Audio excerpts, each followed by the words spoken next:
ناظرین، آج پیر کی صبح ہے اور یہ بریکنگ نیوز ہے، بہت بڑی خبر ہے کیونکہ ساری رات یعنی گزشتہ جو رات گزری ہے، ساری رات بہت بڑی ایکٹیویٹیز ہوتی رہی ہیں مڈل ایسٹ کے اندر۔ طیاروں کی بہت بڑی نقل و حرکت نوٹ کی گئی ہے، خاص طور پہ وہ طیارے جو جنگ میں نگرانی کرتے ہیں یا ری فیولنگ کا کام کرتے ہیں، بڑے پیمانے پر ان کو ایک جگہ سے دوسری جگہ شفل کیا گیا۔ ایسا لگتا ہے کہ کوئی بہت بڑی جنگ شروع ہونے والی ہے، لیکن اس سے پہلے ڈونلڈ ٹرمپ نے ایک بڑی اناؤنسمنٹ کی ہے۔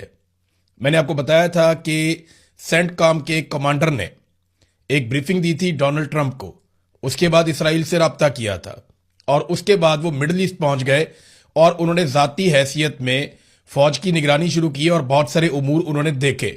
اس کے بعد ڈونلڈ ٹرمپ نے ابھی ایک سٹیٹمنٹ دیا، اس سٹیٹمنٹ سے ساری بات شروع ہوتی ہے۔ ڈونلڈ ٹرمپ نے محاصرہ ختم کرنے کا یا ناکہ بندی ختم کرنے کا اعلان کیا، لیکن یہ اعلان انہوں نے بڑے عجیب و غریب طریقے سے کیا۔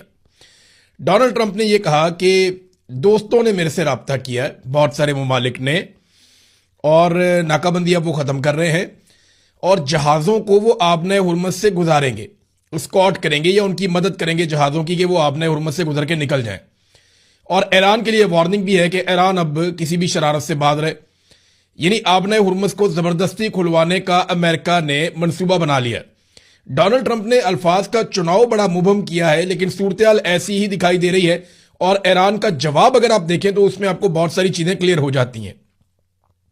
ڈونلڈ ٹرمپ نے اپنے اس پروجیکٹ کو نام دیا ہے پروجیکٹ فریڈم کا، اور یہ کہا کہ ناکہ بندی کا خاتمہ دراصل ایک انسانی ہمدردی کا ہے۔